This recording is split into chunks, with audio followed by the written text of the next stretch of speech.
उम्रा कितना महंगा कितना सस्ता, आगे क्या होगा। काफ़ी दोस्तों ने मुझसे पूछा है कि हम अभी उम्रा पर चले जाएं या आगे आने वाले दिनों में उम्रा सस्ता होगा। इवन के कुछ दोस्तों ने पूछा है रश अभी ज़्यादा है या कम है, कब रश कम होता है।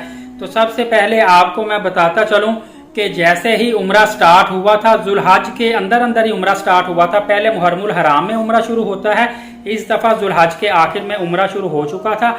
एकदम से हाजियों का जैसे ही हज ऑपरेशन कंप्लीट हुआ था, उम्रा ज़ायरीन का रश बढ़ना शुरू हो चुका था।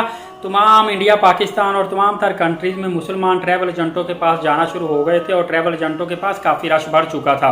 और स्टार्टिंग पे पाकिस्तान की बात करें तो 2,35,000 2,45,000 का आपको तकरीबन 21 दिन का उम्रा पैकेज मिल रहा था, जिसमें सऊदी एयरलाइन का टिकट आपका 1,37,000 रुपए से लेकर 1,46,000 का, या राउंड फिगर ले लें तो 1.5 लाख की आपको डायरेक्ट फ्लाइट मिल रही थी लाहौर इस्लामाबाद से, और तकरीबन 7-8 हज़ार रुपए कम मिलती थी आपको कराची से। और आपको पता है कि जैसे ही हज खत्म होता है 2 माह तक तकरीबन हज का जो ऑपरेशन वो होता रहता है, उस दौरान उम्रा बंद रहता है। जैसे ही उम्रा खुलता है, उम्रा महंगा भी होता है, होटल बुकिंग ज्यादा होती है, रश बढ़ जाता है। अभी आपको मैं एक न्यूज देता चलूं, एकदम से जैसे ही सऊदी अरबिया की सऊदी एयरलाइन ने प्रमोशन निकाली थी कि 17 अगस्त से 30 अगस्त 2023 तक जो लोग भी सऊदी एयरलाइन के टिकट लेंगे उनको अप टू 50% डिस्काउंट मिलेगा। ये डिस्काउंट तो तमाम तर डेस्टिनेशन पे था, लेकिन उम्रा पर भी जद्दा या मदीना पाक में भी आप जाएं या रियाद एयरपोर्ट पे भी आप जाएं, वहां पे भी आपको डिस्काउंट मिलता था। तो अंदाजा करें 17 अगस्त को पॉलिसी आई है और 19 अगस्त को तमाम की तमाम सऊदी एयरलाइन की टिकटें बुक हो चुकी थी। अभी सऊदी एयरलाइन में टिकट्स अवेलेबल हैं, लेकिन वो वाया के साथ है। पहले आप यहाँ से रियाद एयरपोर्ट पे जाएंगे, वहां पे 4 घंटे का फ्लाइट स्टे करेगी, उसके बाद जद्दा या मदीना पाक में जाएगी। फिर भी ये एक बहुत बड़ी अपॉर्चुनिटी है, लेकिन पहले 75,000 की टिकट प्रमोशन में मिल रही थी। अब ये कराची से करवाएंगे ना तो आपको 1,02,000 से लेकर 1,05,000 रुपए की टिकट मिलेगी। फिर भी देखें तो अगर 1.5 लाख से भी ये कम होकर तकरीबन आपको 40-45 हज़ार रुपए का बेनिफिट हो रहा है। प्रमोशन अभी जारी है, 30 अगस्त तक ये जारी है प्रमोशन, और आप 30 अगस्त तक टिकट बुक करवाकर अगले 3 महीने के अंदर अंदर फ्लाई कर सकते हैं, ट्रैवल अपना कर सकते हैं। इसके बाद अगर आप फ्लाई करते हैं, मतलब सितंबर, अक्टूबर और नवंबर 3 माह है, अगर दिसंबर में आप फ्लाई करते हैं तो फिर आप इस प्रमोशन में शामिल नहीं हो सकते।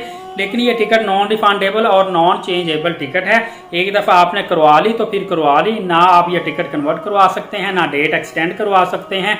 हर सूरत में आपको फ्लाई करना पड़ता है। ये इसका एक नेगेटिव पहलू भी है, ये इसका एक बैड इफेक्ट भी है, नेगेटिव पहलू भी है। ये भी आपको बताना जरूरी है, काफ़ी ज़्यादा ट्रैवल एजेंट आपको ये बात नहीं बताते। अब मैं आपको बताता चलूं कि आगे उम्रा महंगा होने जा रहा है। एक तो ये है कि रश रबीउल अव्वल में थोड़ा सा कम होगा, 12 रबीउल अव्वल के करीब रश बढ़ जाएगा, लेकिन तकरीबन 1-2 रबीउल अव्वल, पहले कोई 10 रबीउल अव्वल तक रश कम होगा, 12 रबीउल अव्वल को रश बढ़ जाएगा और तकरीबन 15 रबीउल अव्वल के बाद फिर रश कम होना शुरू हो जाएगा। ये मैं सिर्फ मदीना शरीफ की बात कर रहा हूँ। ओवरऑल मुहर्रम में बहुत ज्यादा रश था, हरम पाक में, मस्जिद नबी शरीफ में भी, और रबीउल अव्वल में रश जो है वो काफी ज्यादा कम हो जाएगा और उसके बाद तो बहुत ज्यादा रश और कम हो जाएगा। फिर जाकर रश रमजानुल मुबारक में बढ़ेगा, क्योंकि जो आखिरी फ्लाइट है ना सऊदी अरबिया की जानिब से, गाका की जानिब से अनाउंस किया गया था, 23 मई 2023 को आखिरी फ्लाइट सऊदी अरबिया में उम्रा ज़ायरीन को लेकर आएगी, और एग्जिट जो फ्लाइट करेगी वो 6 जून 2024 को करेगी। उसके बाद आपको बाकायदा तौर पर हज का आगाज हो जाएगा, 15-17 जून के करीब ऑलमोस्ट हज आपका शुरू हो जाएगा।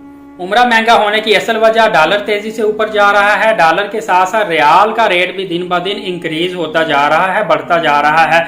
एक सबसे बड़ी बात कि सितंबर 2023 में, मतलब आज से तकरीबन 2-3 दिन बाद, मक्का और मदीना पाक की जो कम्युनिटी है होटल्स मालकान की, उन्होंने बाकायदा तौर पर अनाउंस किया है कि हम होटल्स के किराए बढ़ाने के लिए जा रहे हैं, क्योंकि उनकी कॉस्ट बढ़ना शुरू हो गई है। तो अभी जो होटल के रेट्स हैं, आप तकरीबन 1-2 दिन के अंदर देखेंगे कि वो रेट अब इंक्रीज हो चुके हैं। लेकिन आपने परेशान नहीं होना, उसका भी मेरे पास एक अच्छा सजेशन है कि आप सस्ते होटल कैसे हासिल करेंगे। इसके अलावा आपको पता है कि वीज़ा फ़ी ऑलरेडी बहुत ज़्यादा है। वीज़ा पहले फ्री लगता था, उसके बाद तकरीबन 22-23 हज़ार का वीज़ा था, इस वक्त 580 से लेके 610 रियाल तक वीज़ा फ़ी है। अगर पाकिस्तानी करेंसी में कन्वर्ट करें तो सीधा सीधा कोई 48,000 50,000 राउंड फिगर ले लें, 50,000 का आपको उम्रा वीज़ा मिलता है। सिर्फ बेनिफिट ये है कि पहले 1 महीने का मिलता था, अब 3 माह का आपका उम्रा वीज़ा लगता है। और सऊदी अरबिया की गवर्नमेंट ने ये इनिशिएटिव भी इसीलिए लिया है ताकि लोग ज़्यादा अरसा तक हमारे मुल्क में रहें, और यहाँ पे उम्रा करने के साथ साथ अगर वो सैर व सियाहत करना चाहते हैं तो जहाँ मर्जी घूमें फिरें। यही वजह है कि आप फ्लाइट टिकट जद्दा की भी करवा सकते हैं, आप फ्लाइट टिकट मदीना शरीफ एयरपोर्ट की भी करवा सकते हैं, इवन के सऊदी अरबिया के किसी एयरपोर्ट पे भी आप लैंड कर सकते हैं और किसी भी शहर में आप आकर उम्रा वीज़ा पे घूम फिर भी सकते हैं, आपको रिस्ट्रिक्शन नहीं होगी। तो एक बात आपने लाजमी जहन नशीन कर लेनी है कि जब भी आपको उम्रा करने का मौका मिलता है आपने उम्रा की अदायगी लाजमी कर लेनी है, क्योंकि आपके लिए सही वक्त भी वही उम्रे का होता है जब आपको मौका मिले, सस्ता भी तब ही होता है, क्योंकि अल्लाह ताला आपको एक मौका देता है तो आपको कर लेना चाहिए। मेरी दुआ है कि जो भी मेरे चैनल को सब्सक्राइब करते हैं, वीडियो देखते शेयर करते हैं, अल्लाह ताला उनको बार बार हज और बार बार उम्रा की सआदत नसीब फरमाए।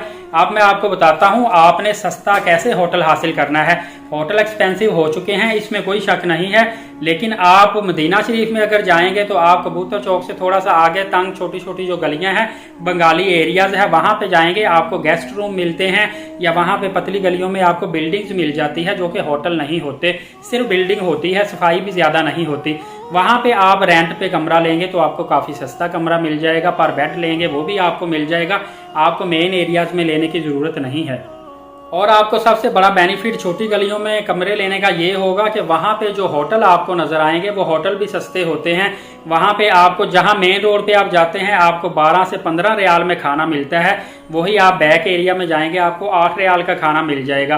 क्वालिटी भी अच्छी होती है, आपको पता है सऊदी अरबिया में खाने के हवाले से, क्वालिटी के हवाले से रूल्स और रेगुलेशन बहुत बेहतरीन है सऊदी अरबिया का। तो आपने ये परेशानी नहीं लेनी। सस्ते होटल के लिए आपने मेन शारा हिजरा या शारा इब्राहिम खलील में नहीं जाना, आपने अंदर जो छोटी गलियां वहां पे जाके होटल बुकिंग करवानी है। मदीना पाक में भी आपको पता है कि बंगाली महल्ले वाली साइड पे सस्ते होटल थे, वहां पे अब बाकायदा तौर पर कंस्ट्रक्शन शुरू हो गई है, आपके लिए अच्छे होटल बनना शुरू हो गए हैं। तो वो भी सारा जो लोड है वो चला गया है मस्जिद बिलाल वाली साइड पे। मस्जिद बिलाल वाली साइड पे मदीना शरीफ में अब लोग होटल बुकिंग करवा रहे हैं। थोड़ा सा उधर रेंट बढ़ा है, लेकिन फिर भी अगर वहाँ पे आप तंग गलियों में जाएंगे तो वहाँ पे खाने के होटल भी सस्ते हैं और गेस्ट रूम और बिल्डिंग्स भी काफ़ी ज़्यादा सस्ती हैं। उम्मीद है ये नई मालूमात थी, यूनिक किस्म की मालूमात थी, बड़ी रिसर्च करने के बाद आप तक लेकर आया हूँ, आपको ज़रूर अच्छी लगी होगी। चैनल को लाजमी सब्सक्राइब कर लीजिएगा। इंशाल्लाह अगली वीडियो बहुत अहम आने वाली है, बहुत यूनिक किस्म की मालूमात और खुशखबरी आपको मैं दूंगा उसमें। तब तक आप लाजमी वेट करें, बेल नोटिफिकेशन को ऑल रखें ताकि वीडियो की मालूमात आप मिस ना कर पाएँ। इजाज़त दीजिए, बहुत शुक्रिया, अल्लाह हाफ़िज़।